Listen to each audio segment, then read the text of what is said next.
What do you get when you cross a know-it-all newspaper columnist with an awkward, unsophisticated everyman? Yeah. Well, I'm just not sure about that right now.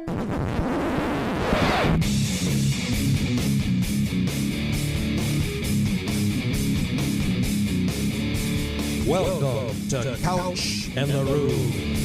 Welcome to Couch and the Rube, presented as always by our friends at Pure Options Precision Crafted Cannabis. Again, the block party at Pure Options Precision.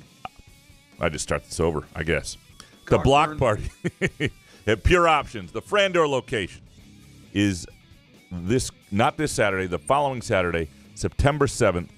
2 Chainz, other musical guests, food trucks, consumption event, MSU game on the big screen against Maryland. And you can get tickets, buy one, get one free with the code BOGO, B-O-G-O. So it's $20 for 2 tickets. Get your spot, hang out there, tailgate, watch the MSU game, live the Pure Options life. There are also VIP tickets available that come with a lot of other perks for $200. You can read about that at pureoptions.com. Also a great place to get your tickets. Go to pureoptions.com, click on events. You'll see it right there. The tailgate, back-to-school tailgate, beginning 1 p.m. on September 7th. That's a Saturday. The MSU-Maryland game on the big screen. And our Thursday. I don't know what day it is. Been doing a lot there. Thursday afternoon show. Also presented by our friends at Firekeepers Casino and the Firekeepers iCasino and Sportsbook app. If you're thinking about dabbling into sports gambling this fall, and you want to bet some football and just do it at low stakes, whatever it might be, download the Firekeepers iCasino, and you'll enjoy the Pro Bowl bonuses when you first sign up. Some free bets, some cool stuff, and you can bet the games we're betting, or fade us and bet the opposite of what we tell you, and you'll probably win more money. Either way, it's a lot of fun with the Firekeepers iCasino and Sportsbook app. Jason, how you doing, brother? Instead of the, right? Call. What's up, buddy? Not my smoothest intro. Whatever, it happens. Yeah. No big deal. Wait till I read all these questions. I'm going to fuck up on that as well. It's a tough thing to open the show. Get everybody jazzed and excited. When you listen to a podcast, like to start from nothing, and then you just have to get going and make it interesting. It's tough, It is tough. Cut you some slack on that one. The Friday game makes the week a little trickier. I mean, we're doing a Thursday show. Usually we do a Friday show. It makes the week trickier. For a show that does 3 shows a week, yes. It makes the week trickier. Yes, it does. And because all my deadlines for print copy were like today, right before the show. For the LSJ. The LSJ, yeah. So I'm just my mind's a little frazzled, and I'm ready. I'm here. We're good to go. You got to work the kinks out. By the way, I know that both of us love the Bill Simmons Cousin Sal podcast because it starts the football season, right? Yeah. They do their previews for the AFC and NFC. And I was listening to the NFC on the way in today, and Bill Simmons picks the Lions to win the Super Bowl. Yeah. Right? I know. And Cousin Sal picks the Lions to get to the Super Bowl. Or I'm like, it seems so weird still. And I know throughout the season, it's going to be weird for me, but it's just weird because I listened to that podcast for years, and the Lions are a joke, and the Lions, they're not going to make the playoffs. And then finally it's here. It's weird. This is sort of the tortured lion soul that I am. Like, I don't like that it's here and there's pressure. Like, this is now the year. Like, if it doesn't happen this year, next year there'll be less of a chance. Like, it's now. Like, it feels like it was listening to that podcast, I was thinking, boy, they really did blow a chance last year. And I started to feel like, so now you understand why I didn't want to do a show the day after the 49er game. Okay. Now it's like, boy, they're almost past. This is the peak of their window. If it doesn't happen now, like all of a sudden there's pressure. It's not as fun. The peak of the window does. I just want to. I would like to be able to contend for a decade. That would be fun to be able to contend. Win a Super Bowl, obviously, but yes, that's not the modern NFL. I know, but many occasions over the summer was thinking about the 49er game. Yeah. So I would love to shake that off, and I don't know. It's nice to be here finally. Yeah. Well, NFL royalty. We do have some Lions Groovy Donut Twitter questions that we're going to get into momentarily. Groovy Donuts also celebrating a 9th anniversary. So talk about a success story of a small business, and really it's the people and it's the quality of. I mean, Andrew and Monica, man. Yeah, and they're essentially they've turned donuts into crack, right? I mean, like, you're selling something that sells itself. Yeah, I mean, it's congrats just on 9 years. So good. It's so good. I mean, donuts have always been amazing. I've always had a thing for them, but it's just it's next level donuts. And if you've never had them and you're thinking about your tailgate or whatever it may be, go to groovydonuts.com, place your order. They will enhance whatever experience you're about to have. All right, let's before we get to our Groovy Donut Twitter questions, what we're betting this weekend, presented by the Firekeepers iCasino and Sportsbook app. Jason, are you betting anything this weekend? Absolutely, my friend. How do we not? I'm betting tonight to get that bankroll for the weekend started. 3-leg parlay, all overs. Because you like to, I don't want to sit there and have to root for point spreads, all this shit. I just want to, tonight, I want to see a lot of points. I want to see some overs. So we're going to tease these down. 2 of these games, alternate lines. North Dakota at Colorado, over 58.5. That is an alternate line. North Carolina at Minnesota, over 50.5. Southern Utah at Utah, over 51.5. And that's an alternate line for a plus 445. Let's go. Let's get that bankroll going. Oh, man. I think my game this weekend is Miami minus 2.5 Florida. I just love it. I like that. I was just talking about tonight to get it rolling. Yeah. I'll probably jump on that one. I've got money on Real Madrid and a bunch of stuff going on. I mean, it's messed up. But a lot of people want to listen. Yeah, it's the other football. I'm not as sure on my Premier League lines this weekend. Don't feel as I don't know. I don't have the feel yet with Premier League. Yeah, I'll get there, but it's not coming to me. So are you afraid to give them out because people bust your balls when you give out a bad pick? Or? No, I just don't want to give them out if I don't know what I'm going to play yet. I really have to think. Well, what fun is that? Well, you got to throw it out. Who cares? You want me just to give out something? I mean, if I was to take an underdog early Saturday morning, you get up, the fog after the game the night before, I kind of like Brighton on like a tie-no bet play at Arsenal. I like the way Brighton's looked. I don't hate that sort of play. That would be the. I got to go Arsenal though. Yeah. Sure you do. Yeah, I'm gonna go Arsenal. You're going Arsenal? Yeah. I will not see the game. That's the other problem with giving that out. Like, I like to watch the games I'm betting on, but that game will be like starts like an hour and a half after I'll go to bed. So I'm not gonna be able to see. So stay up. Grab an energy drink or whatever you take. No, I want to enjoy the rest of Saturday college football, even if I miss some of the early soccer for it. All right, you ready to dig into these Groovy Donuts Twitter questions? I want to talk soccer some more. Okay, excellent. Eric Schultz up first. You've talked in the past about the characteristics smaller schools like FAU need to have to pull an upset over a team like MSU. Does FAU possess those qualities?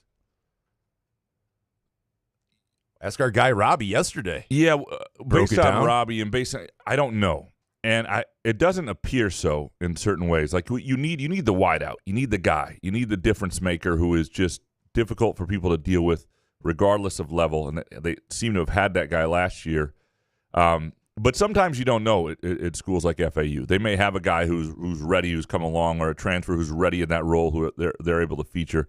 And I covered Western Michigan, by the way. Oh, no kidding. Yeah, covered those sort of teams. There were guys that at this point in the year, you wouldn't know were going to be that guy if you were the school playing them, the big school playing them. And like Jordan White. How many people knew who Jordan White? They didn't. Nobody. Jordan White caught 140 passes one year. Like, was an incredible player. If his knees had been good, he'd still be playing in the NFL. Like that.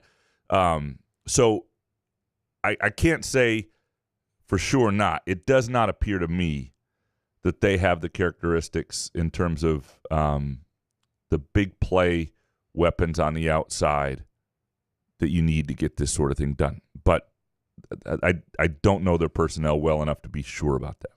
Next one from Eric. Is there a weirder program to you than Texas A&M? Insane money and fan base. They get talked about like they're got the prestige of Alabama, yet their last conference title was in 98. They've got all the money in the world. And they care about this stuff, and yet they never get to win. But they do have Johnny Manziel. They do have a lot of weird people. All their chants and all this. It's weird. It's cultish. It's not cool. It's like it is pretty weird. Yeah. It's bizarre. Like if I were to, and they probably wouldn't bring me in as the president of the university, but if I did, I would wipe all that shit out. We're starting over. Yeah, we're not be out of there by the end of the day. It's a good point, but I'm just saying. I like how if I were president of the university, like no shit, what you would do, they would kick your ass out of there. Yeah, that's why they have those weird things still. They would not like me at Texas A&M for a lot of reasons. You think Twitter's fun? Holy shit. Jebediah next. Does anyone else feel like Jonathan Smith has been the coach for like 3 years already? Holy shit, this offseason was long. Let the CJS era begin. I was writing a column this morning on sort of my final thoughts before the game, because what else are you going to write at this point? Right. Who else wants to read 3 hot anything? takes about my 3 takes before a game. It was seven final thoughts or whatever it was, right? It was like, here you go. I'm sick of everybody's thoughts. Let's just get to it. And that's the way you sort of wrote it in that tone. I mean, I think everybody's just there. And it happens every year with the first game. Of course. The last couple stories, people were just ready. But this year, because people really didn't get a season last year, I mean, that's the thing. Michigan State fans and players, everyone was kind of robbed of last year. So it feels like it's just been forever. And then we don't have enough time for all of that. You make the coaching change in December, and it's just this build. And yeah, I'm telling you, Moneyball and a trip to Spain and a run to the second round of the NCAA tournament can only distract for so long. It is time to play some football and write about something else, like a storyline, to see something. It's just all this sort of guessing and reading tea leaves and quotes from coaches, and we don't actually see practice. I would almost say this. If they're not going to open practices, most places don't. I'm not criticizing MSU for this. We should almost put a moratorium on stories. You can write when practice is open. We'll do a few things in August. Nobody's reading at that point anyway. Then we get to come back 3 weeks later, and we'll write for a week about stuff. For 3 weeks, we don't know shit. They're not telling us shit. We don't write shit. And you don't read shit. And we're all happier.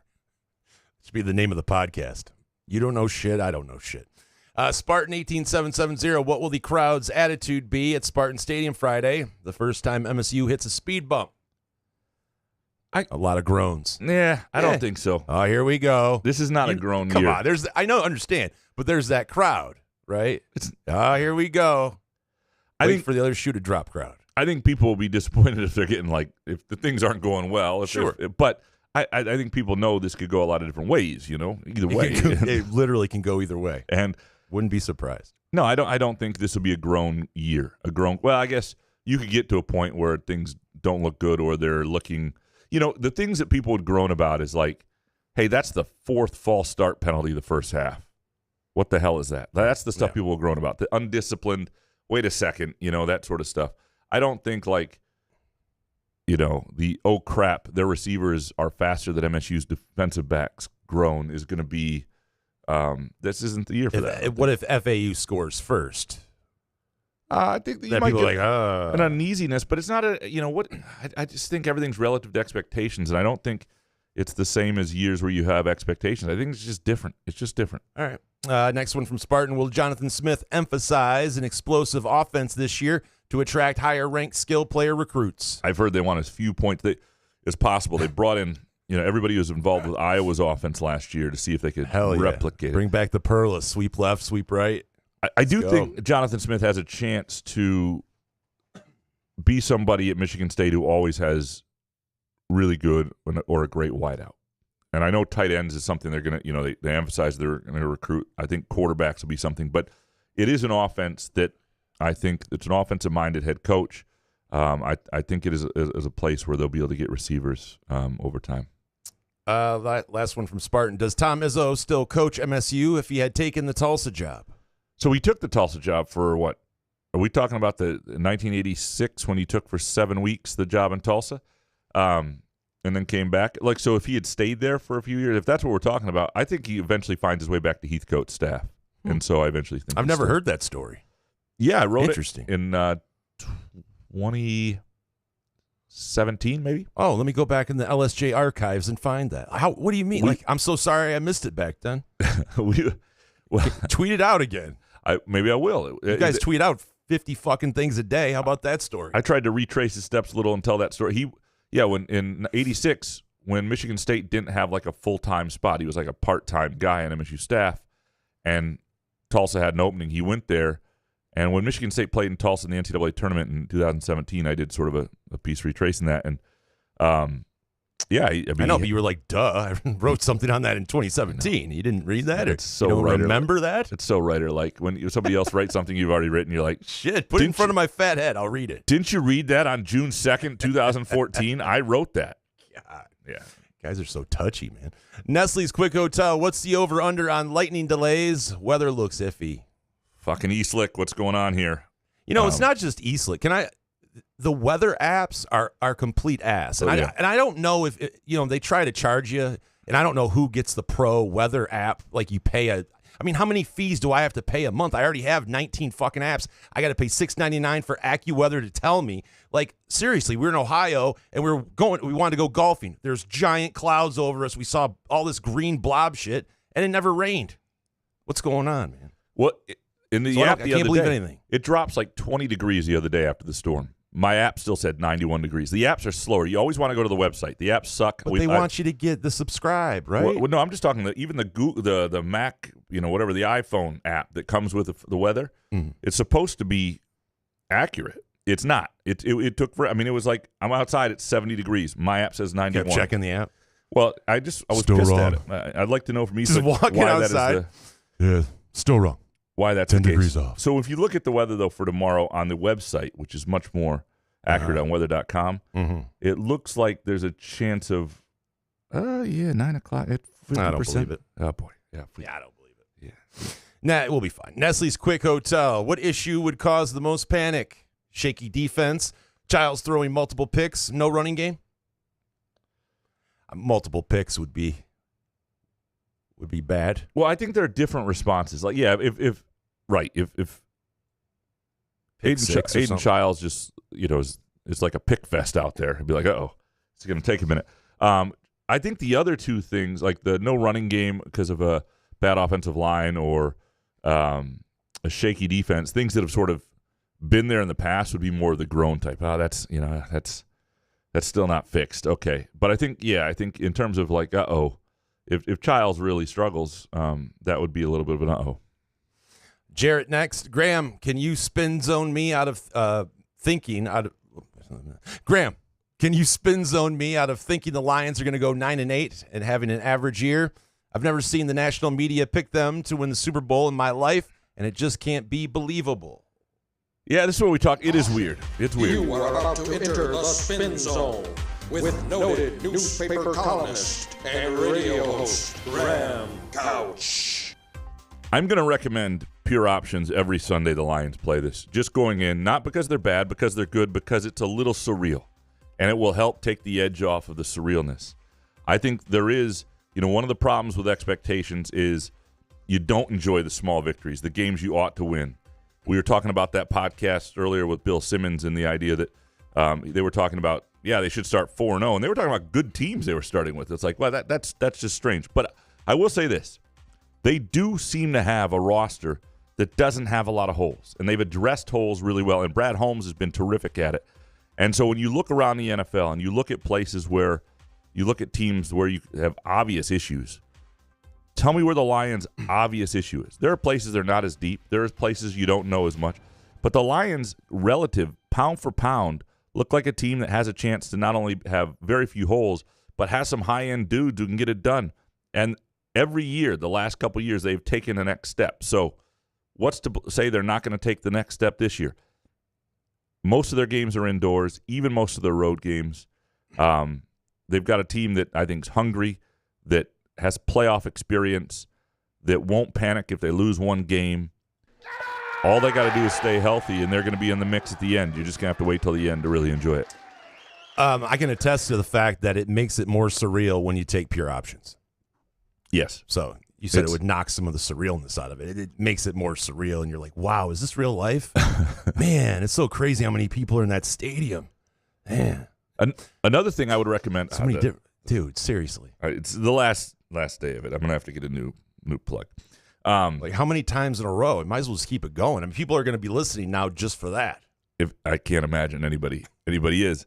I have to get a new charger. I mean, I'm just mad because I got a new charger and it frayed quickly, within a couple months. So I got to go buy another $80 charger. That's all. I mean, that's what are you doing with your laptop that you fray your charger? Because here's what happens: you go to a Did game. Cat get through it or something? No, you go to a game. You're sitting next to Solari and all these other guys. He starts chewing on your cord. They start chewing on. No, and you're plugged in 7 writers down, and different people are standing on cords, and it's just it's.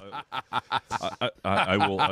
Yeah, it's not great. It's not great for the cord. So that's all. And this old warhorse of a computer that's had a few Groovy Donuts eaten on it. Oh my God! Doesn't have a battery had anymore. Had a front 43 meal on it from Midtown.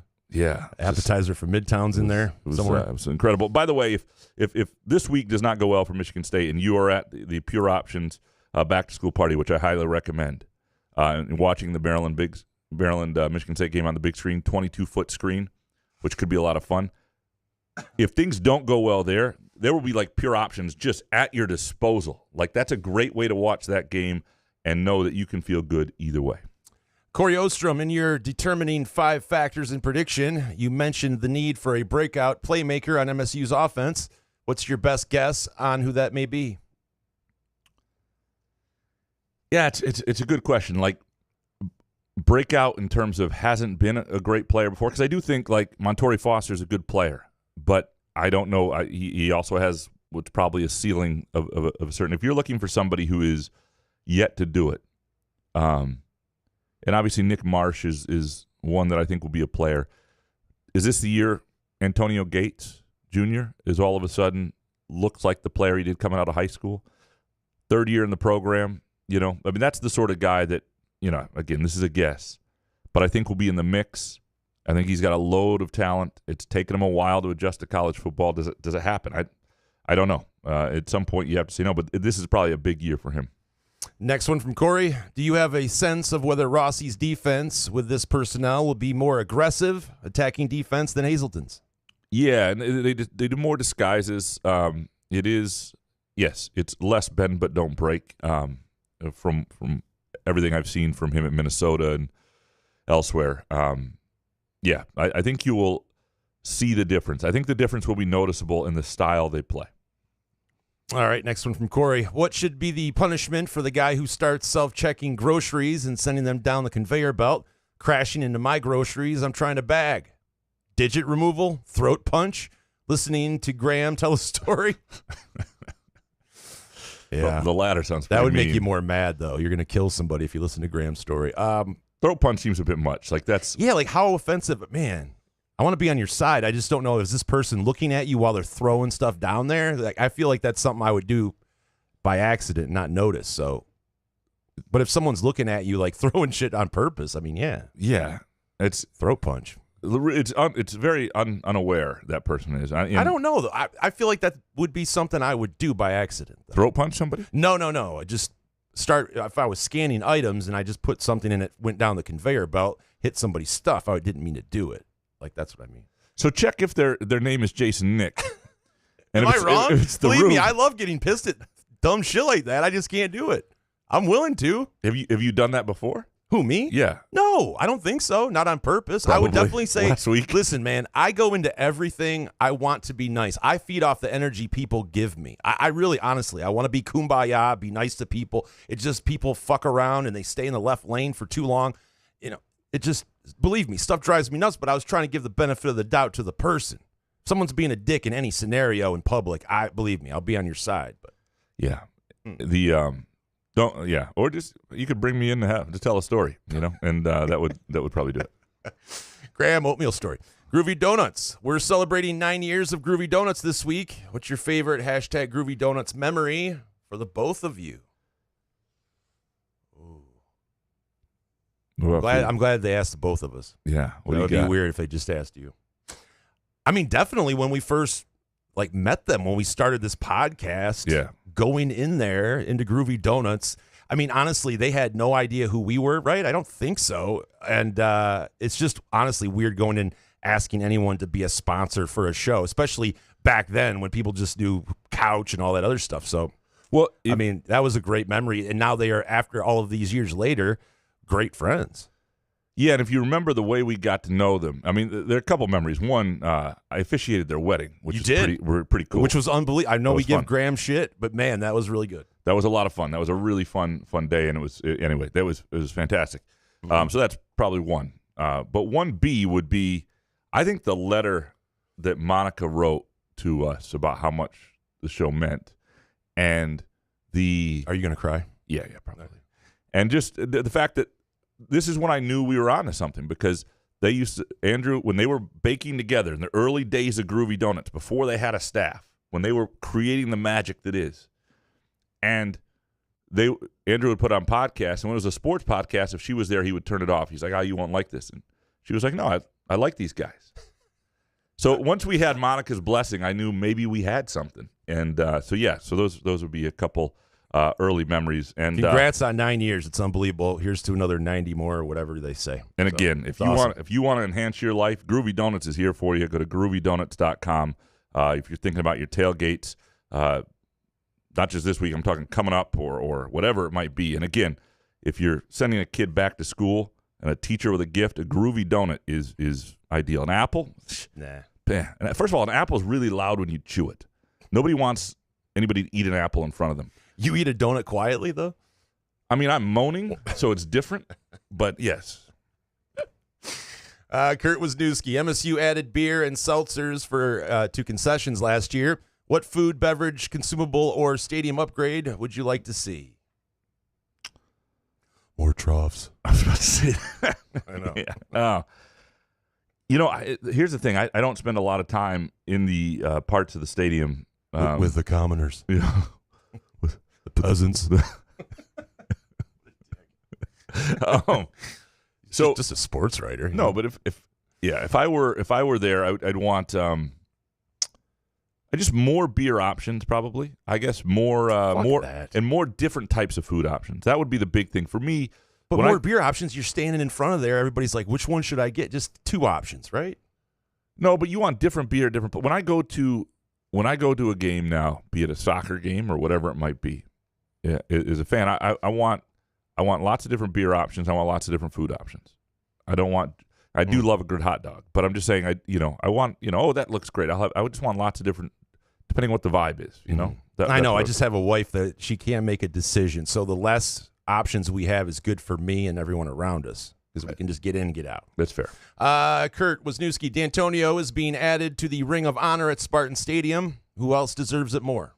I don't think anybody does who isn't in there already. I'm trying to think if there's Connor Cook. I mean, if anybody from the 1965s and 66 teams. I mean, certainly they're going to have to start looking at those Rose Bowl teams and who belongs from those great years. But it starts with the coach. It starts with the guy who built that program, who built the program at that time. Kenny Willekes, throw him in there. Ethan Charmella next. What shared number of MSU football? What shared number on MSU football is the best combo of players? Number 2, Childs and Bogle. 5, Carter and Hall. 4, Glover and Ed Woods, or something not listed? You probably go, if you had to say right now, you go Carter and Hall, just based on anticipated production. But Childs and Bogle next. I think Ed Woods is going to be a really good player for them corner this year. And Glover, you've heard good things about in camp. So all are good, but I would go Carter and Hall, both wearing number 5. Next one from Ethan. If this MSU team goes 7-5 or 8-4, is a playoff appearance in 2025 a fair expectation? No Ohio State or Oregon on the schedule. It's a good question, and that is a good point about Ohio State and Oregon. And again, trying to win the Big Ten and be at the top of the Big Ten isn't always going to be just about how good your team is, but it's going to be about the schedule in front of you. And that's why Iowa has a chance this year, right? And so next year is a year where I think it's favorable in that regard. One thing Jonathan Smith said to me the other day was that hopefully, based on the portal and the way everything is with all the free agency now, you're able to turn it a little bit faster. So I think he is of the mind that this isn't the same type of rebuild he took over at Oregon State. They're probably further along, first of all, and you can do it quicker. They got 61 new players this year. The question is, when you have that level of free agency, and a lot of the guys they brought in are like 6th-year, 5th-year guys, is the level of transfer you get a year from now a higher level guy? And obviously you're building and developing the program, and if Childs becomes a real headliner and frontline starter, and that makes a big difference. But I do think having a winning team, feeling like there's program momentum, maybe that helps you be in a place to get a different level of transfer a year from now. Scott Yu, is Jonathan Smith more comparable to Nick Saban or Mark D'Antonio in career path? Nick doing multiple spots, or D'Antonio with the 2, find a spot your family loves to stay? Yeah, it's probably more D'Antonio. I mean, he didn't go that many places. Saban bounced around quite a bit, but he was at, he started at Idaho after being a GA at Oregon State, through several head coaches. which is rare. And then he went to Washington. He was in Montana, sorry, for a couple of years, and then Washington, and then just hasn't bounced around that much like a lot of these guys. But he loves have. the West Coast, though, right?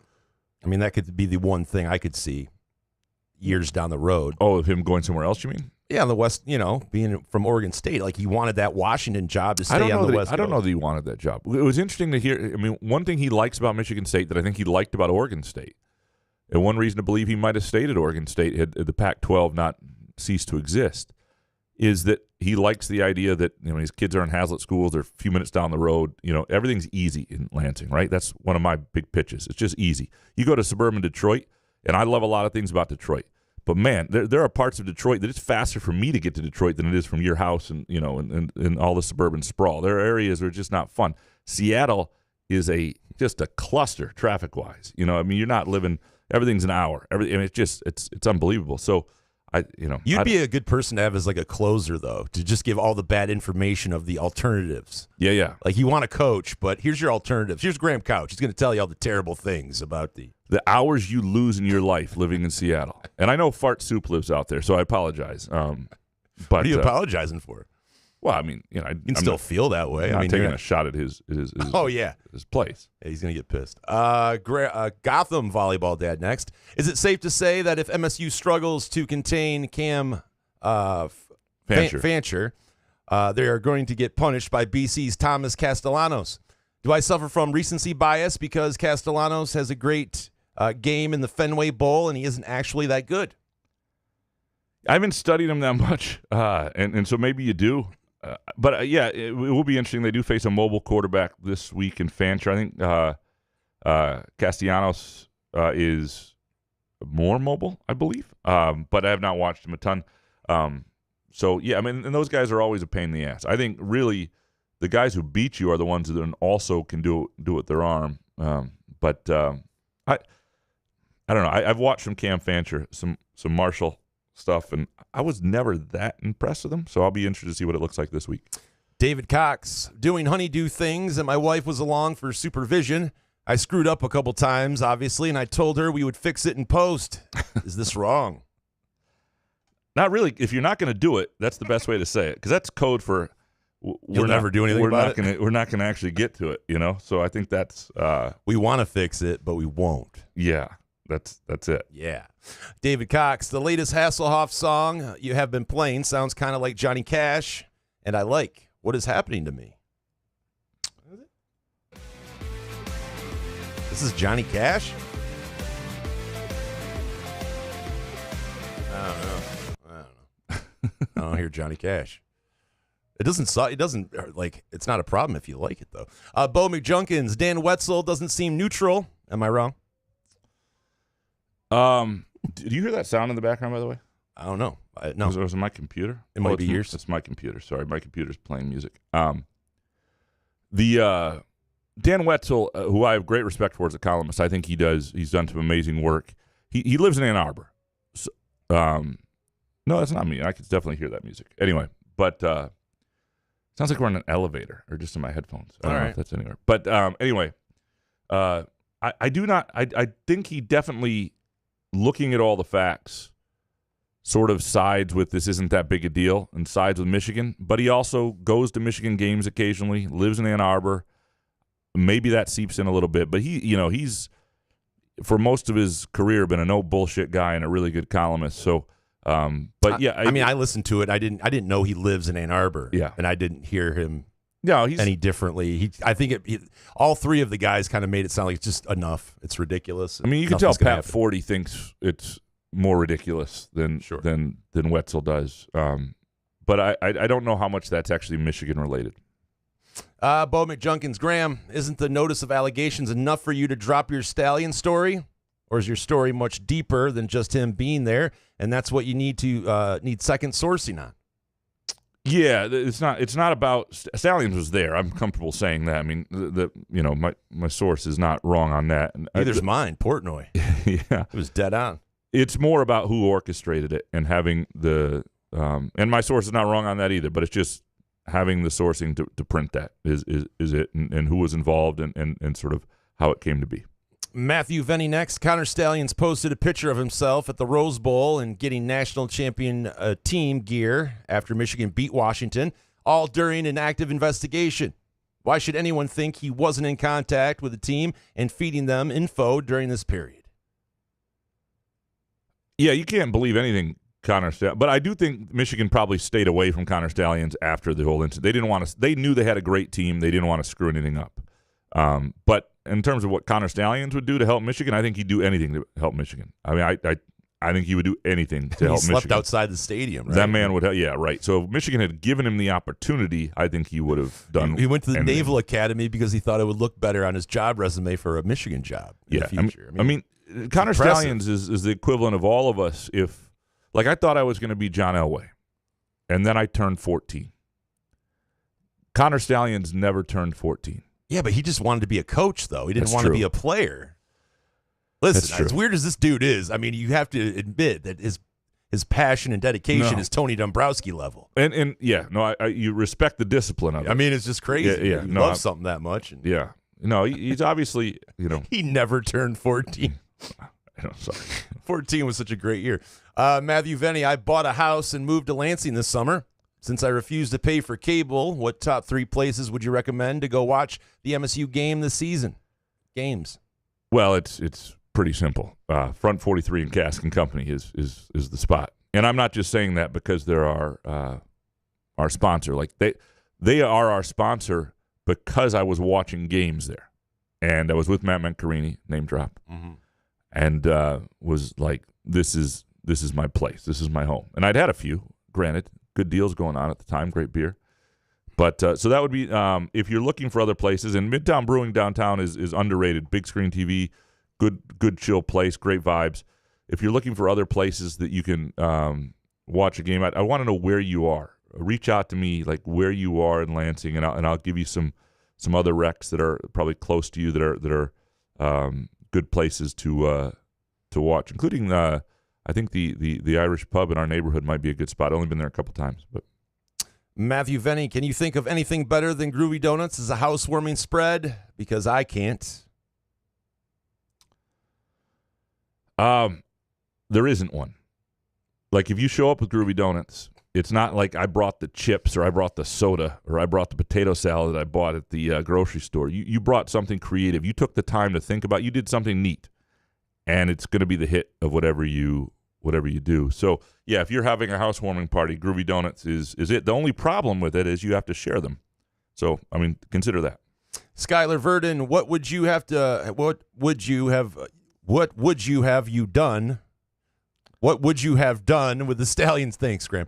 The Stallions piece, given the chance. I think there was a possibility to talk about how the college fandom can go too far instead of the Michigan propaganda we got.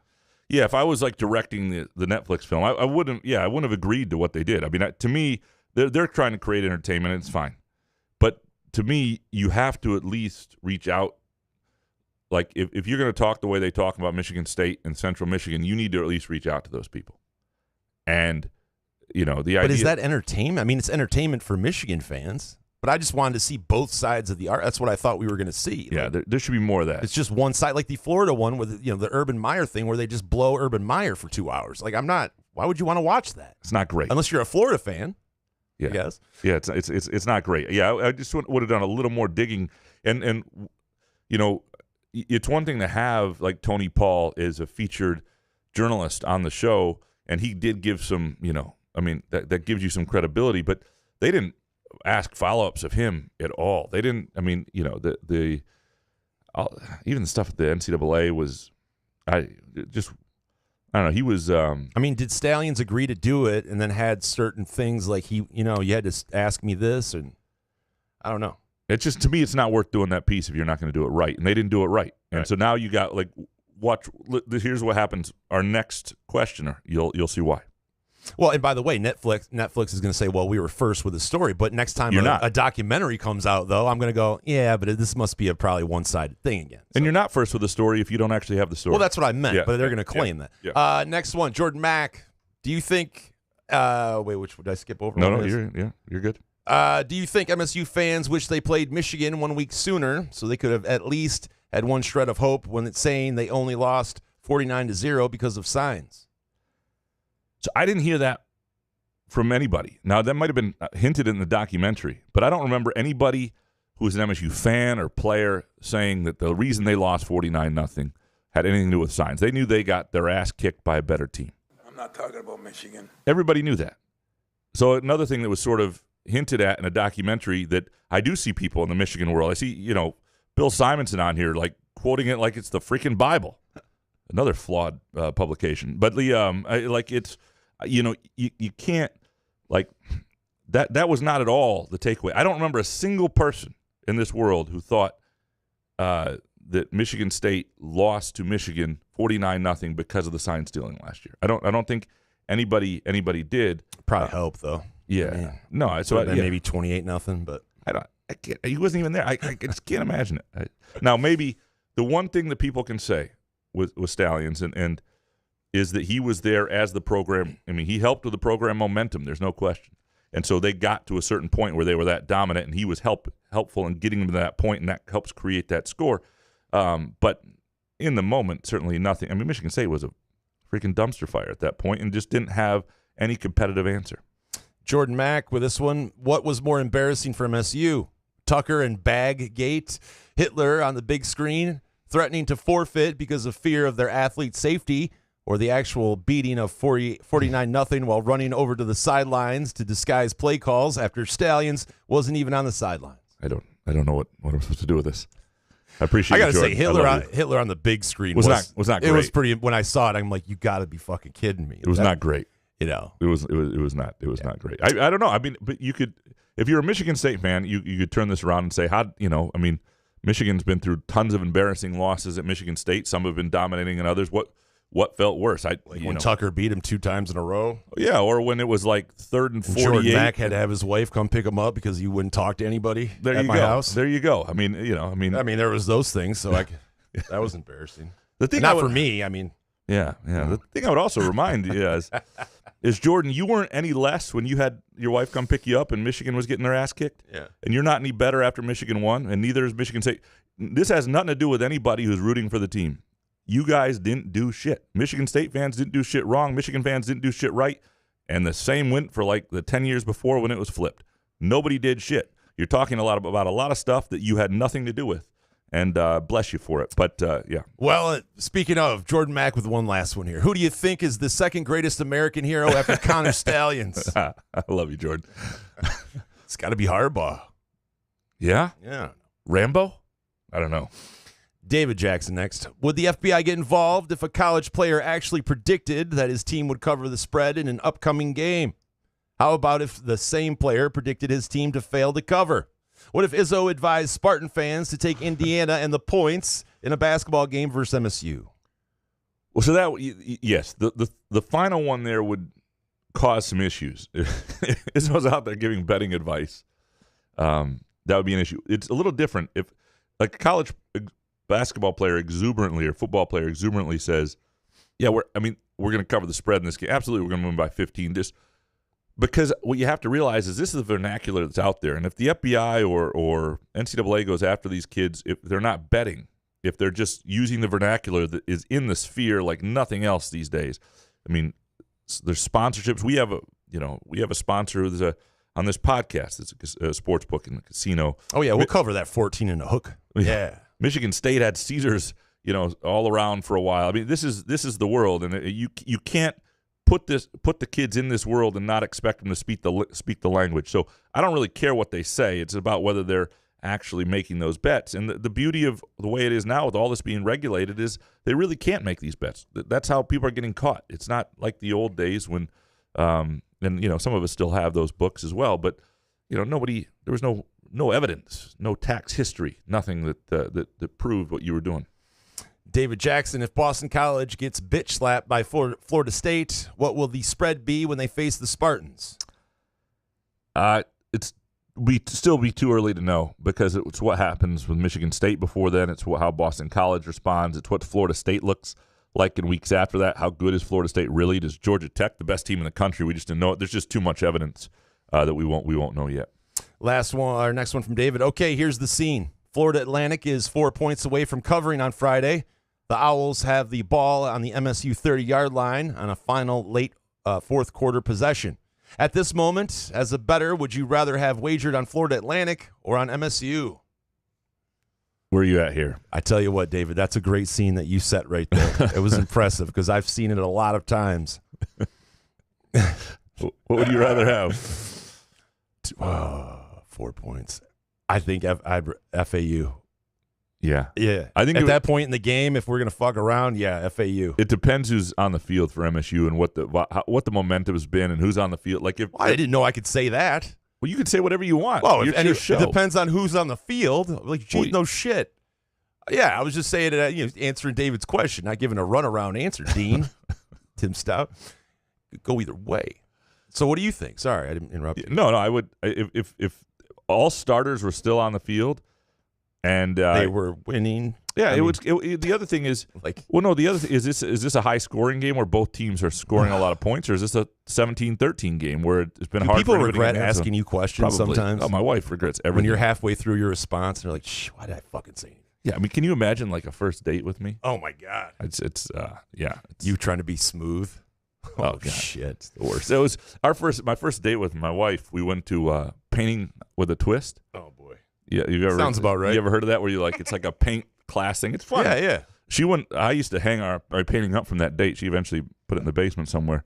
My wine glass looked like guacamole. But then we went to no longer around R.I.P. Claudia, which is the old Irish place over in Eastwood. And the problem was, you know me, I get a little hot and sweaty already. Mm-hmm. We thought it'd be cozy. We sat kind of near the fire. In like 5 minutes, even we're both roasting so badly. I'm just like sweating puddles, and we had to ask to move. It was. Why did your wine glass look like guacamole? Why is wine green? Go down when you get home. Take a picture and let's tweet it out on the couch of the Rube account. I will. I may have a photo already. I'll find it in my photo albums you know what? I definitely have one. I can use that couch in the Rube account for good. For good. Okay. For one time. We can do that. That, by the way, is a story we're telling, presented by our friends at Midtown Brewing Company in downtown Lansing. Which, by the way, we're finalizing right now another Couch in the Rube live show at Midtown Brewing Company.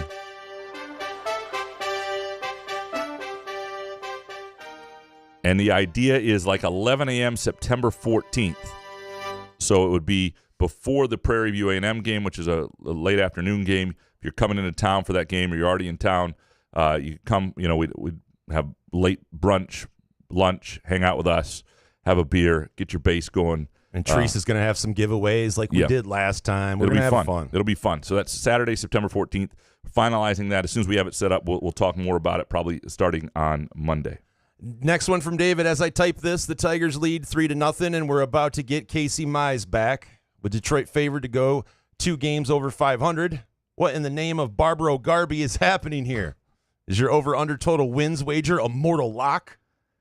It's not a mortal lock. Buenos tardes. It is time for the Detroit Tigers gambling update with Gramanito Couch and Jason Nick. Not a mortal lock, but it's close. So they're 68-66. If they go 12-16 the rest of the way, they cover it. So it would take a bad run, like 11-17 or something, to not. So yeah, I mean it's not a mortal lock, but it looks good. They got games of the White Sox left. I mean they got some tougher games too. Yeah, it's fun to watch, man. You watch last night? I did. Finally, we got power back, so I tuned in. It was fun to see. It just 6 in a row. Yeah, I don't want to ruin Chris Easlick's next question. Okay, Chris, with the Tigers now being this close, does it make you more pissed off knowing this year was a wasted season? Yes. How many one-run games have the Tigers lost this year? And why is it because of Javi Baez was in the lineup? I think about all of those games where he went 0 for 4 with 4 fucking Ks, had a great play at shortstop. I think of those games. So it does piss me off. And I would still love to have Flaherty.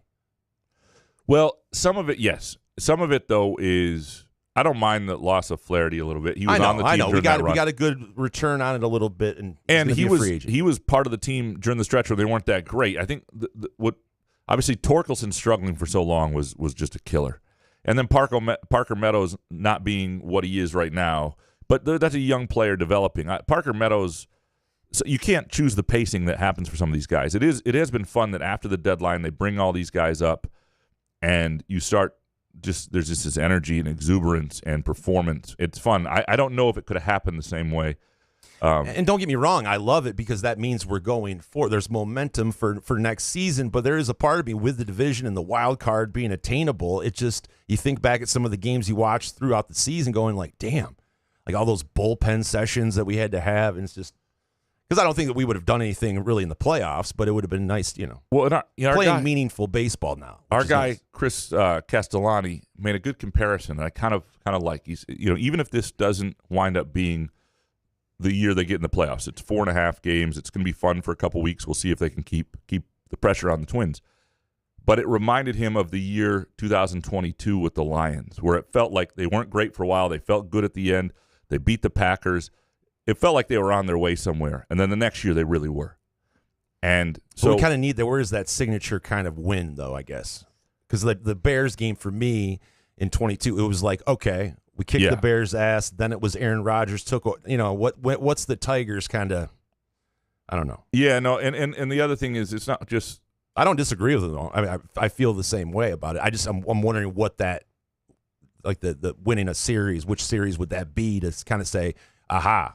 And it's the offseason ahead. It's the decisions ahead. Yeah. And they got a lot of young guys you're going to want in the lineup. I mean, Parker Meadows in center field seems like a pretty good thing. That's great. That one of the things I do appreciate about this year is you have to let young guys, you have to figure things out. Like, you don't need a center fielder now. You got Parker Meadows, right? That's there, right? That's a guy you want to let develop on your roster.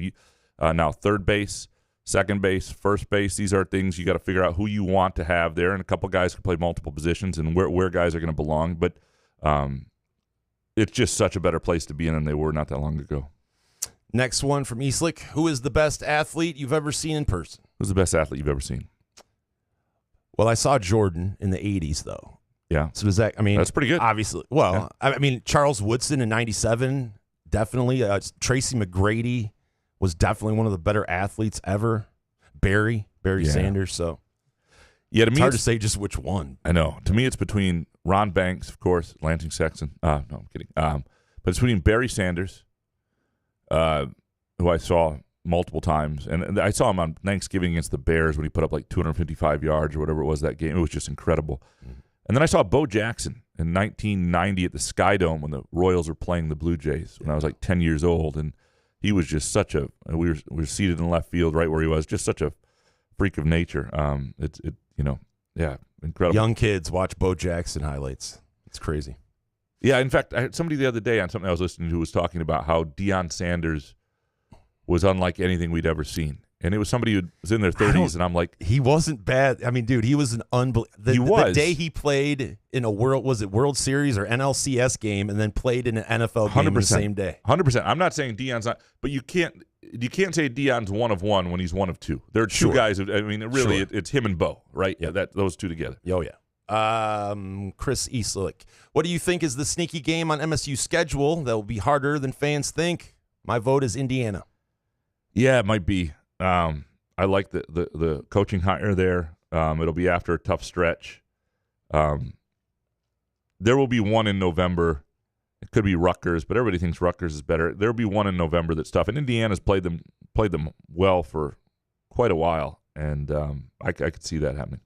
Jay Riemenschneider, if Michigan somehow wins 11 or more games, will the lashing out die down, or will MSU and Ohio State fans say they are still cheating? Well, I don't think they'll say they're still cheating. Nobody's saying that they're cheating now. The question is whether they were cheating when they began and had their best run, and whether they were using advanced scouting that wasn't allowed, and they weren't playing by the rules that everybody else has to play by. Nobody doubts they had a fiercely talented roster, and that they did things in the postseason last year that you can only do if you have a national championship caliber team. But the rules are also the rules, and they broke them. And I think it's also the lack of willingness to admit any wrongdoing that is frustrating for people. The lack of accountability from Harbaugh and obviously Stallions. That's it's still your program, Jim. Like if something happened in your program, maybe you didn't know. Maybe you but you have oversight, and you have to, having that level of accountability would go a long way. And he just accountability for what? What do you mean? What are you talking about? He just I got to say I respect it though. But well, yeah, and lied till the end. I've said before, I don't think he's wired like all of us, and and that's part of it. Is that too. a nice way for saying something else? We're gonna leave it there. Jay Riemenschneider, Washington and Bama lost to Michigan. Florida State and Georgia were left out of the college football playoff. Do you think those 4 fan bases are as mad at Stallions in Michigan as Ohio State and MSU are? Well, no, I don't think so. I don't know. I'm not around those fan bases all that often. But I would say, Florida State is mad at Kirk Herbstreit for whatever reason, even though he wasn't there. And Florida State, the situation, they're mad at the situation. And the situation last year was the first time really that it came home to roost, and it should have come home a few other times. The idea of a 4-team playoff with 5 major leagues and then every other team that's in a non-major league was always ridiculous. And ESPN and all these buffoons bought into it and created this angst from week 1 every damn year. It sucked. It hurt college football. It may have, the evidence may say otherwise, but it sucked. And anybody who was part of coming up with that system and then defending it forever, again, it should be part of your obituary, maybe on your tombstone, and you shouldn't be in a decision-making role anywhere, because that's just dumb shit. If you have 5 children, you do not feed 4 every night and then make the 5th one feel like it's their fault. And that's the system that was created, and it's inexcusable. Next one from Jay. Not all of us have or need the LSJ. So, Graham, could you give us listeners a quick rundown of your MSU game scores and season record prediction? Well, the idea is for people to pay for the LSJ. I'll give you. I came up with 7-5, and it wasn't like I went in saying they're going to be 7-5. I just went game by game based on the information at hand and what I could read about the other team, and trying to have some fun with it too. And so I came up with 7-5, with the win at Iowa being the big 3-1 to start, 4-4 after Iowa, and then 3-1 in November, or 4-4 after that 4-game stretch with a win against Iowa, and then 3-1 in November. Really good pianist. Munfield Keg, I just don't understand how CMU can start another season and not have any official Stallions sanctions. If the NCAA can't even sanction a MAC school, how can we trust them on anything? Well, it will be interesting to see who is there and who is not there on CMU's coaching staff, because now they're on TV. Now there's video. Like there are some things that should come to light pretty quickly, I would imagine, for CMU now that they're going to be on TV, and who is calling the plays and who's on the coaching staff. There should be some things we'll see here. Just waiting for all the facts to come out. Unwashed Grapes next. What happens first? You show us your documentary footage at one of your emotes, film festival style, or we see your LSJ project on the Stallion scandal. Also, going out to Maryland for week 2, any go-to food, drink spots there? I think it's Looney's is the place we often go. There's a good pizza place. DM me, because there are good places, and there's a Korean barbecue that Solari loves that we go to sometimes, and there are a few. It's not a great college town, but there are some good places right around there. I can figure out a way to get that footage. Just got to be reminded to do so from the homeless one. Got to get that digitized. Joe Naughty, Graham, how much do you think gambling pressures the NCAA into severe punishment for Michigan? Doesn't Vegas and sports books rely entirely on the perception of integrity and fair play? Yeah, I've heard this before. It is interesting that, I do think that's one of the problems with what happened in terms of how Vegas sees it. But that has not been something that's brought up regularly, and I don't think the NCAA wants to bring in Vegas and the idea that, well, the gamblers didn't get the fair look they're supposed to. I don't think there's a lot of pressure on that from that element. But again, that is one of the things now that gambling is so prevalent, where rules being broken or things that are done that affect score lines and spreads will matter going forward. I just don't think in this case it's all that relevant. Lancey Knight up next. Who says no to a Pure Options pop-up in Spartan Stadium? The government. That's pretty much who. Unfortunately. They just got booze. I mean, we'll see you in 2050.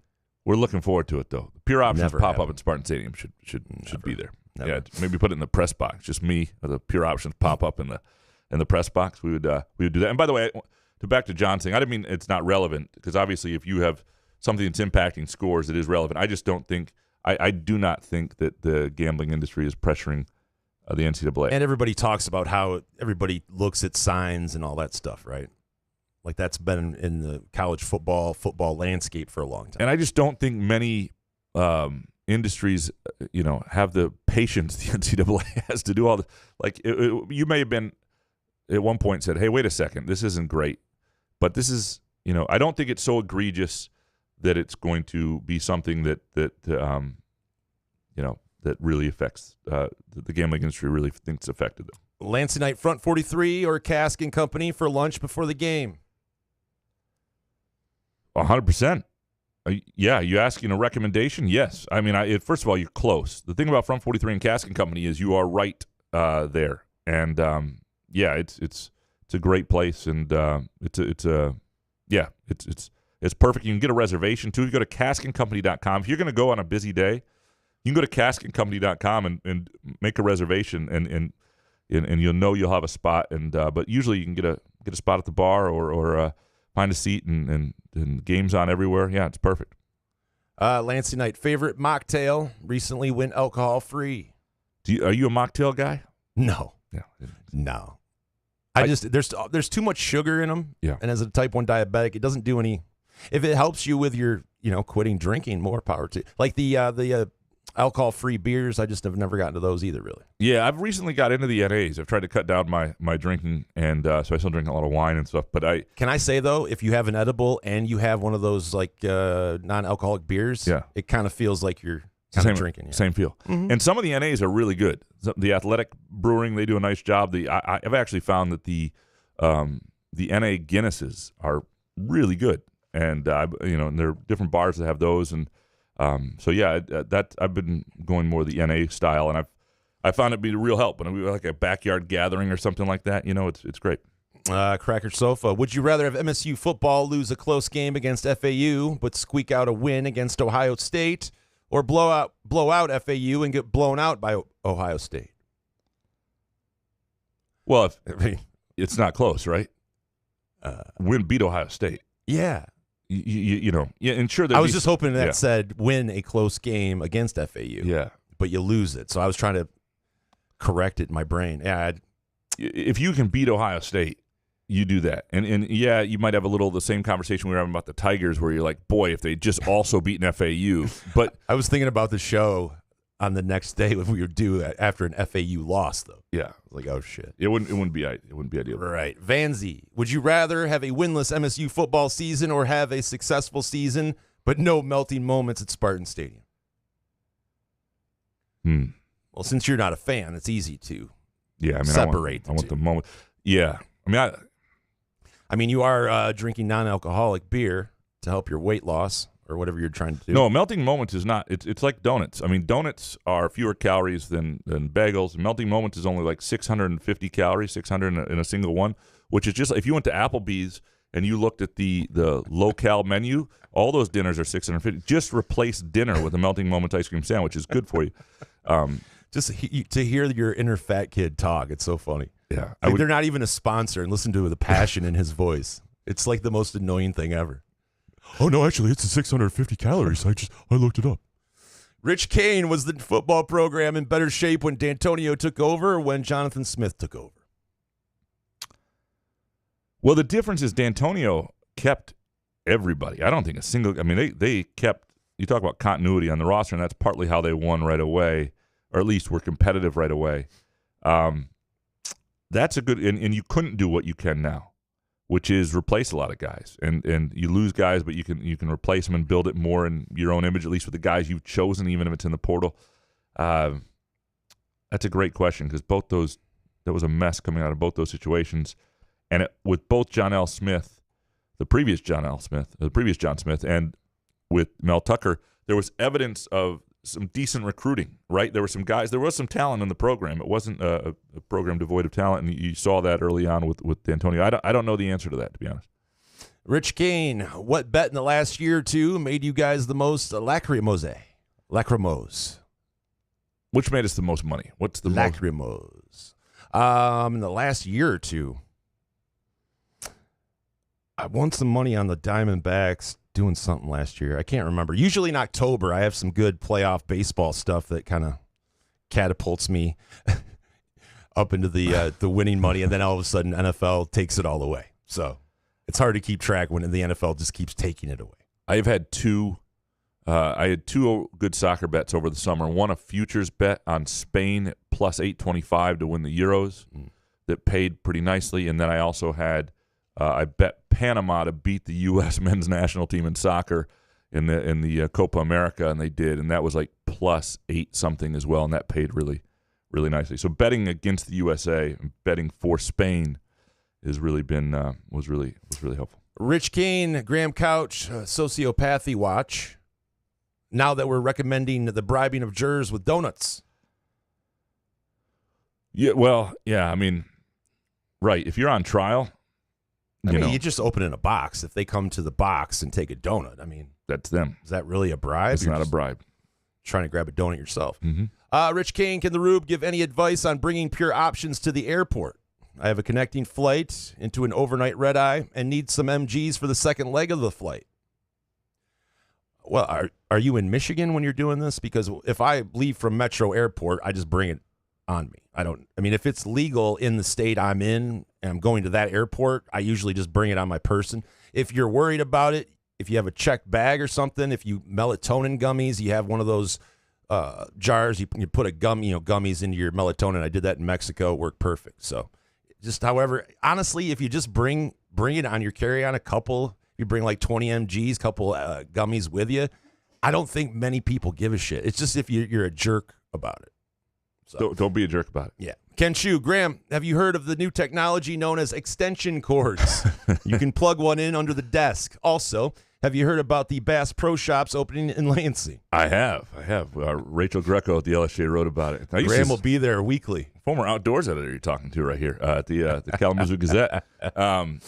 This cord situation is going to get rectified shortly. It will never get rectified. What do you mean? You'll keep plugging it in. It'll fall out. I'll get a new cord is what I'm saying. A long one that won't fall out because the other one didn't fall out. It's just the other one Solari or some dipshit stepped on, and then it stopped working.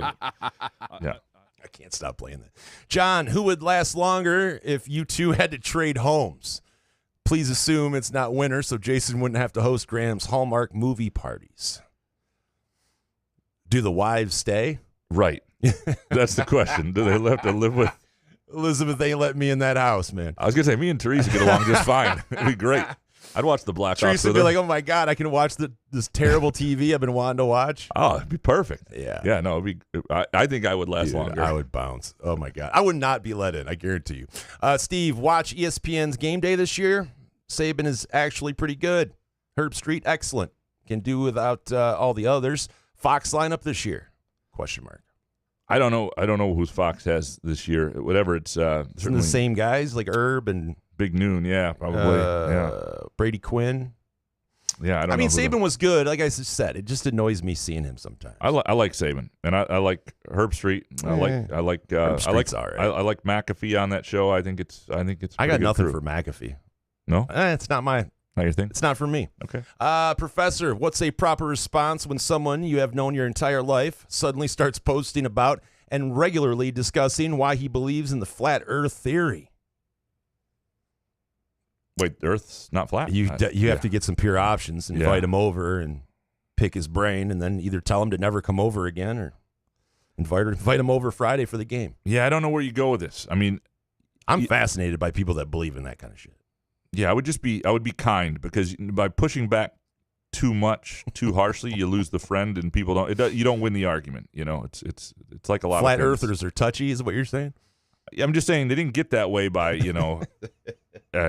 As long as there's no QAnon shit they're spewing, I guess. Jeff Peterson, I recall Graham saying that we need to cut college athletes some slack because they're not compensated with NIL. Does that open up athletes up more to more pointed criticism? I think it will over time. Sure. Yeah. I mean, especially when it's coming straight from the university now, they're going to be paid professionals in a lot of ways. I still think they have an age that you have to be cognizant of their college kids and who you were at 19, 20, 21 years old. You're not a fully formed adult. But I do think if you are, but I wasn't making that kind of money, so F them. Yeah, if you're a quarterback making $1 million, you got to produce. There's no doubt about it. Dang it, Bobby. Next, was Mel Tucker's Slingshot University property? If so, has Jonathan Smith been offered the opportunity to drive that puppy around? It's a good question. I mean, I'm sure we don't have enough time for all of that. I'm sure it was paid for by the university and given to him. I'm not sure if he got to keep it. Is that in the lawsuit? Yeah, is that what he wants to. I cannot imagine Jonathan Smith driving a Slingshot. I just can't. Dang it, Bobby. Are Kogel hot dogs the best on the market? Serve the curve. I'm not really. Is that their motto? Yeah, I guess. Oh. I don't know. Graham doesn't discriminate, is what he's trying to say. Yeah. Steve Beckman. What are some of your favorite memories from college welcome weekends in your past? Like my college welcome weekends or? Four MIPs. Yeah? I don't know if it was welcome week when I got them. I might have been. In 1 week, though, you did? No, God, no. It was over 18 and 19, so maybe a year and a half. Okay. Should have had 5.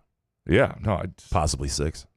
I just remember being my second year living in the residence hall in Chicago at Columbia College. Welcome week, we took like 30. They were trying to enforce a dry dorm, which was dumb. And the year before they hadn't done that. They didn't do that. So we had like 30 kids following us to like house parties on the north side of Chicago, like freshman girls and all this stuff. And like the problem was, and this stands out, and this is what got me in a lot of trouble because I complained about it with the administration and accused them of being dangerous and all that stuff. But I didn't know how those kids got home. This is before everybody had a cell phone, before GPS. 2 a.m. in Chicago, we're leaving different parties. We helped everybody get there and showed them where it was, but you leave at your own time or whatever. I just thought it was dumb not to have allow. You don't have to condone underage drinking, but you can kind of turn a blind eye to keep everybody in these massive residence halls that were like luxury lofts and have the parties there, so everybody's just stumbling down the hall to their own dorm room. Anyway, when I think of Welcome Week, I think of that year and like thinking about that as we were headed up to the north side. Like I don't know how these kids are going to get home and how this is going to be safe, but whatever. Steve. Also a story not worth telling that I told for some reason, presented by Midtown Brewing Company. Thank you, Midtown Brewing Company. That's pretty good. Beckman, who would Graham say are the best 3 soccer teams in the world right now? Man City, Real Madrid, and Leverkusen in the Bundesliga, maybe. I would say those are probably, if I had to, all right. You could argue Arsenal, Yeah. All right, Beckman, how many different pools did you swim in this summer? How many pools did you swim in?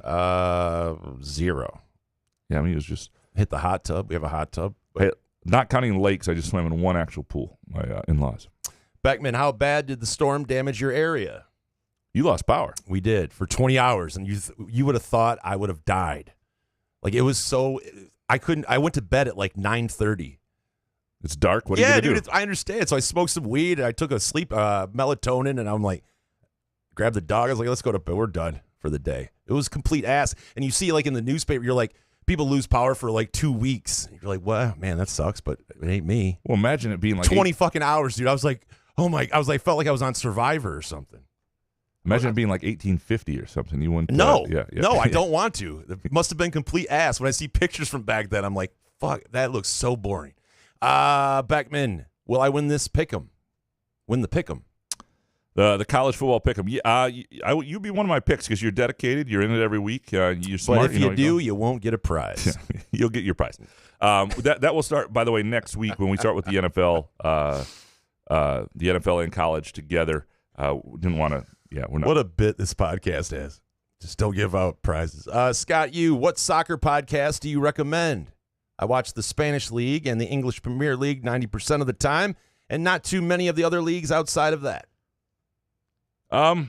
This podcast should cover it. Yeah, I would think. We give you pretty much whatever. Well, so the question I have for you is, are you looking into like betting? Because there's the Betting Weekly Premier League. The Ringer Gambling Show does some stuff with it. Wonder Goal is my favorite. DM me. But I I listen to the two Robbies, which after every Sunday, and a few of those, and I can give you some others if you DM me. But let me know what sort of situation you're kind of looking for. Cheeks up next. Until what age did Graham dress up on Halloween for the free candy? When will Graham realize that nobody cares about soccer in the States? Exhibit A is the MLS. It hasn't taken off. These are two separate questions, obviously. What was the final year you dressed up? It was 14, but we went trick-or-treating because we were going to steal kids' candy. Like, we weren't doing it for an ass. Yeah, I know. I broke this kid's finger. And what? Yeah, I stole this kid's bag. He was talking shit, so I went and grabbed his bag. And so how old was the kid? Oh, I think he was 5. No. He was like, he was annoying, so he's like, I don't know, he was younger than me, 13 or 10, I don't know. And he was talking shit. And I grabbed his bag, and like, he wouldn't let go. He was like, I was dragging him, and then all of a sudden I like pulled, and then all of a sudden I heard a snap, and he started screaming, and then we ran, and I parked the vehicle outside, and we ran to the vehicle, and the mom came up, and she drove up, pissed as hell, Naturally. and just started, thankfully there's no cell phone, so she took down the license plate, right? So then we drove back. I was driving home, and there was police at our place when I got there. So I had to go in, and they, interviewed me and all this shit. And so what happened? Nothing. Because you were so happened. young. Yeah. Yeah, they're like, who's this kid? Why is he doing that? But yeah, I broke the kid's finger. I mean, I feel bad. It was stupid, but. Did you give the candy back? Did you get the candy eventually or no? Yeah. No, I had the candy still. I don't know. I had to have something. I broke his finger. I mean, I can't like give him the bag back.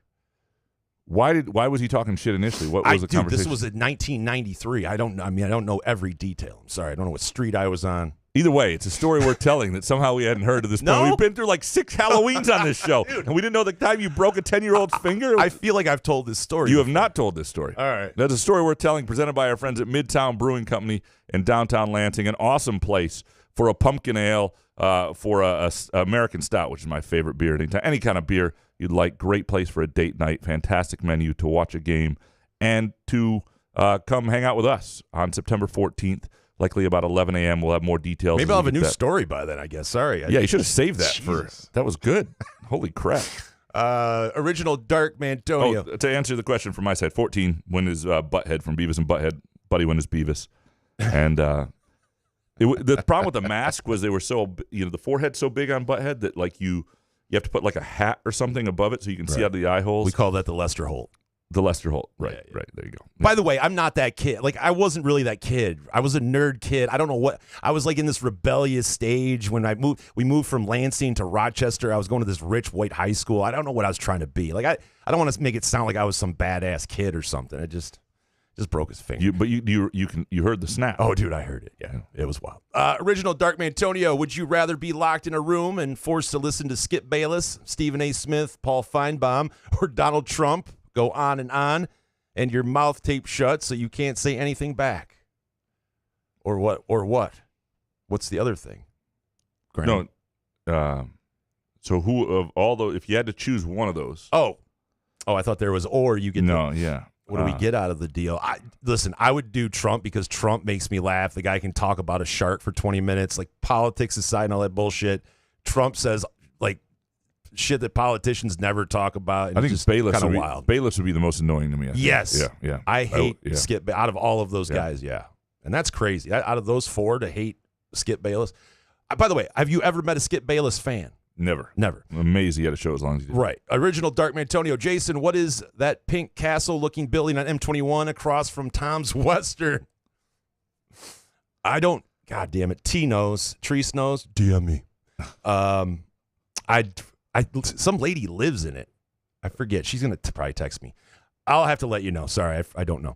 Original Dark Mantonio. How deflated should MSU fans be if MSU goes 4-8 in Smith's first season as coach? Yeah, I mean, I think it would be deflating. It would be like, okay, this is it. I guess the reasons for it would be important. If Aiden Childs gets hurt week 1 and is out for the year, and it turns out without him, that that's a little different, I guess. So I guess some of the reasoning would have to be there, but I think it would be deflating, and it would feel like there was a long way to climb still, and it would hurt the momentum of the we talked about earlier, sort of transfers can you get if you have some momentum and you have some NIL and all that stuff. Yeah, I think it would be deflating. Original. Where are we at here? Clint. Clint. Who scores the first passing TD this season for the Lions? J-Mo. Yeah? All right. There we go. J-Mo. Bomb. Clint, how bad will the Buckeyes beat the Wolverines this year? I do think they're likely to win I don't know if they'll be able to overwhelm Michigan. It's at home, right? It's in Columbus, I think, this year. It's a game they have circled and circled and circled, but I think they'd circled it the last 2 years. I just think finally they actually do have probably the better talent this year. But $20 million roster, I hope so. Yeah, but it's no shame on Michigan. Michigan won the last 3. It's like when Michigan State had hold of that rivalry. It takes a while before anybody can talk shit to you. I'm still not sure that Michigan's beaten Michigan State enough to talk all that much shit, other than winning a national title, which is, that's a pretty good check on your side. Next one from Clint. Will Tiger Woods ever win a tournament, let alone a major, ever again? No major. But, when he goes to the Champions Tour, that's when he'll start winning those tournaments, right? Because they can ride a cart in the Champions Tour as well, and it's usually 2 or 3 days. There's 3 rounds. 3 rounds, yeah, shorter days. So, yeah, I would say, yeah. Yeah, he'll start crushing that. Clint, 1-ball bonus question. Will Aiden Childs score a rushing TD on Friday? I would say yes. I'm going to put a yes on this. Fart Soup. A few weeks back, I scored tickets to the Jack White show at St. Andrews Hall in Detroit. Hey, lucky bastard. Only 1,000 people. Standing room only. Jason, have you ever seen a major act in such a small venue? It was wild being to actually see faces of the musicians. Dude, T tried getting tickets for that. That's crazy. You got tickets. I have never been. I mean, I saw the Verve Pipe back in the day. I don't think they were major, so. No, Lansing. Yeah, Lansing guys. Yeah. But yeah, no, that's awesome, man. Yeah, Jack cool. White is unbelievable in concert. So, Fart Soup, do you ever find yourself listening to an artist or a song and all of a sudden realize, when did I start listening to this shit? Looking right at you, Genesis. Dude, I love Genesis, though. Like, I love, Phil Collins. I love Phil Collins. I don't. I like Taylor Swift. I listen to that, and there are a couple of her songs, not off this new album, it's garbage, but her past, she's got a couple good songs. I'm like, no shit. Well, that's why she's selling out places, because she's got the whole, but not guys like me aren't filling the place. Well, guys like you with kids, right? Not you specifically, right? Yeah. Fart Soup, speaking of music, why is there porn music at the beginning of each episode when I listened on iTunes? Because it's 48 seconds long, and I like it before the show because it gets me snapped into, because sometimes I sit here for 20 minutes waiting for couch, and I'm just like, oh my God. And so I have to play something to kind of get some erect. Yeah.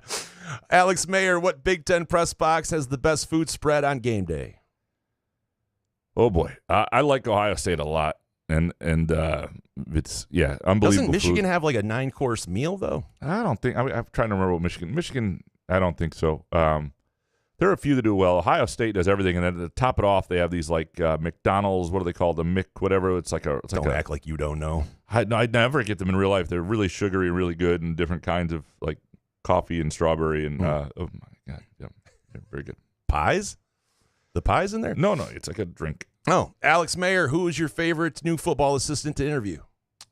I don't know yet. I think Joe Rossi is going to be somebody I enjoy listening to and talking with. But I've been trying to figure that out. There are a few of them that I think could be good. And I think some of that, you don't figure that out until there's some adversity and you see them in certain settings and how they react to it and who's just fun to deal with. And yeah, it's. All right, Alex Maber, which is higher at the end of the season, Childs' touchdown passes or Marsh's reception total? Oh, I would say it's Marsh's reception total because I think Marsh will get over more than 20 catches. Matt C. Does Graham kiss Michigan's ring so Harry comes on the pod since he's a Michigan slappy? Yep. That's the whole The whole bit is we love Harry, man. Yep. Matt C. Graham, it has to bother you, everyone that covers Michigan, is a cheerleader with no journalistic integrity, right? John U. Bacon, Mitch Albom have all lied. Well, Bacon is he doesn't really cover Michigan. He is Michigan. Like if you're embedded in Michigan, he's a Michigan fan who also writes about Michigan. Mitch Albom is different, but how so? Works at the same company I do here. Hans Jurgen, it seems like MSU has a little depth at wide receiver. Should we have got one more wide out in the portal? Have you had a marijuana-infused donut? I would like to see Pure Options and Groovy Donuts get together. Yeah. And that 100 mg donut. I'll do it. There's the contest. I feel like one of these, and they've got some other events coming up, and one of these days we got to get Groovy Donuts does great events. They do great things around the community, as does Pure Options, and one of these days we'll bring the two together. Yeah. Your brain exploded. Sorry. Should have we gotten one more wide out in the portal? He says. I think you mean MSU. I think they got depth there. The question is, do they have a headliner, and sometimes it's hard to find those guys. They have depth. I don't know if they would have gotten better than like a Delonte Brown type. Like they already have that guy. So obviously, if you can get a big time receiver, yeah. But those guys are really hard to get. Hans Jurgen, did Hondo ever express his love of the Raiders to you, or is he a Las Vegas carpetbagger? What if the Rube suddenly moved to Georgia and started an Atlanta sports fan podcast? Would he be a phony? I would listen. I would be a phony, though. I couldn't do it. I mean, I know we all have a price, but to just all of a sudden be a big Atlanta fan if I just moved there, like that's no. Yeah, no, I couldn't do it. Yeah, Hondo never said. I mean, I knew like the day, a week before it happened, maybe even before that. At some point, Hondo had said he was going to do this stuff, but Hondo said he was going to do a lot of things, so I didn't actually believe him. And then he went to Africa. He did go to Africa. I mean, he did go to Africa. God, we got to find that video too, the full one. I mean, Solari has tried. There's not a lot of. We got to find that video. The full. I bet you somewhere in the WLAJ archives they have that. Matt Macarini, get him on it. Hans Jurgen, regardless of our win-loss record, do you think Jonathan Smith, as long as he doesn't act unethically, what if we go 0-12? Yeah, there's no way there. If the question is will they fire him, he's got a 7-year deal, and they're not. Yeah, I mean, it obviously it would. Yeah, they're not going to get rid of him, even if things went horribly, horribly wrong.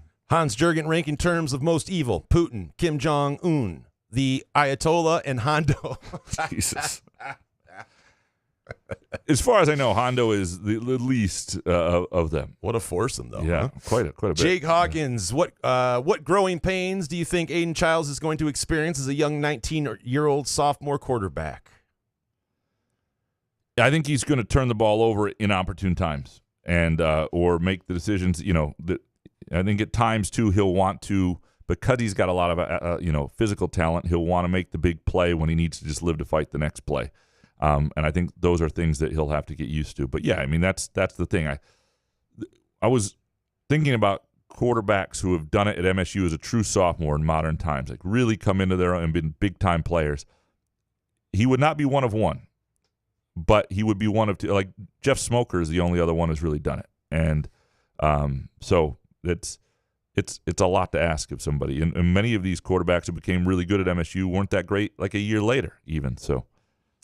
All right, Jake Hawkins, do you think there's enough talent and experience on MSU's interior defensive line after the departures of Derek Harmon and Simeon Barrow? It's a good question. I don't know that there is. I don't. I think there's probably, they talked about the depth they have there, but I don't know if there's enough. That is one of the big questions with this. I think linebacker is their real strength. I think I have a little more faith in the secondary, but the defensive line I'm not as sure about. Next one from the Hawk. Where are we at? What do you think about Tom Herman saying Spartan Stadium is louder than the big house in Ann Arbor? Yeah, well, that's just a regular take. That's not even a hot take. I mean, Ann Arbor it seats 110,000 people, but it's built like a cereal bowl. Like that's not a place. The way it's built, you're not right on top of the field. It's not a place that holds sound all that well. That's not really anything other than just the architectural logistics of the place. It's never been one of the more loud stadiums that exist. Jake Hawkins, if Michigan State hasn't been able to hire Jonathan Smith, which new Big Ten West Coast powerhouse would he have gone to, UCLA or Washington? Well, UCLA plays like a mile from where he grew up. I don't know. I have no idea. It would have been interesting to see if those were available to him, and they probably would have been where and as much as he says all the things he likes about East Lansing, if you're looking for a job and you need to go somewhere else, those would be two pretty attractive places. I tend to think UCLA would be a better job, even though there's some trouble with a better job right now, even though there's some trouble in terms of fan base and creating one, I should say, just because they haven't been good in a while. Like, if you're good there, they've been waiting for that. Washington's just been to the playoff. Like, it's going to be hard to duplicate at Washington what they just did. Last one from the Hawks. Since I host DJ Trivia on Thursdays up at Reno's North, when do you guys think you and your wives will come up and play sometime? This is a shout-out to all the Couch and the Rube listeners who live in the Lansing area. Something I'd like to do. You went up there once, right? Yeah, T and I went up there. Yeah. I ran into Jake. He was guest hosting at no, he was at Reno's North. Yeah, never mind. I'm blanking. He does another one, too, on Tuesdays, I think. Sorry. I was at Reno's North when I ran into Jake. It was after our softball game. We were there. So, we might come up again. Reno's is, I wouldn't call it our favorite spot in the world. But, Jake, for you, I would come up there. Upper Deck Jerk Guy, what's the ultimate walk-up song? Black Betty by Ram Jam. Yeah. Do you hear the people sing Les Mis? Upper Deck Jerk Guy, what is the best thing you've ever splurged on? Ooh, we definitely splurge on a bed. Yeah. That's the way to go. It's so smart. Oh, yeah. A good bed. Good bed and good pillows. Yep. Yes. Do not go cheap. Promise you. Don't go cheap. Yes. Don't do it. Yep. Jerk Guy, who will smell the worst in the press box Friday? I hope nobody. Every once in a while, I've been to some press boxes where there's somebody with BO, and it's the worst. It's the worst. And I remember being in Akron one year at the old Rubber Bowl, and there was some old guy, and it was just rough, man. It was hard to get through the game. You don't want that. Upper Deck Jerk Guy, who will lead MSU in receiving yards? Give me Montori Foster. What are the middle two numbers of your social security number? Nice try. See, he's doing this. He asked for the first three, and now he's asking for the middle two. And you gave them out, so don't do it. Yeah, I can't. Yes. And lastly, Upper Deck Jerk Guy, have you ever been caught having sex? What do you mean by caught? Have you been caught having sex? No. I'll save the story for the live remote. Oh, good tease. No. Hell of a tease. All right, there we go. Just hope you don't break my finger on the way. That was a story we're telling. We appreciate Midtown Brewing Company, by the way. We appreciate our friends at Firekeepers and the Firekeepers iCasino and Sportsbook app. Download the app today. Bet the games. If you're just dabbling in sports betting, you can bet low numbers and enjoy it. And, of course, we appreciate Pure Options. If you're a little nervous about this weekend, you're thinking about ways to chill, Pure Options is here for you. Groovy Donuts as well. As you start to plan your tailgates, your weekends, your Saturday morning routine, whatever it might be. Groovy Donuts, 7 a.m. to 1 p.m. Thursday through Sunday, East Lansing and Williamston. Thank you all. Good show, man. Yeah, man. Couch the Roof.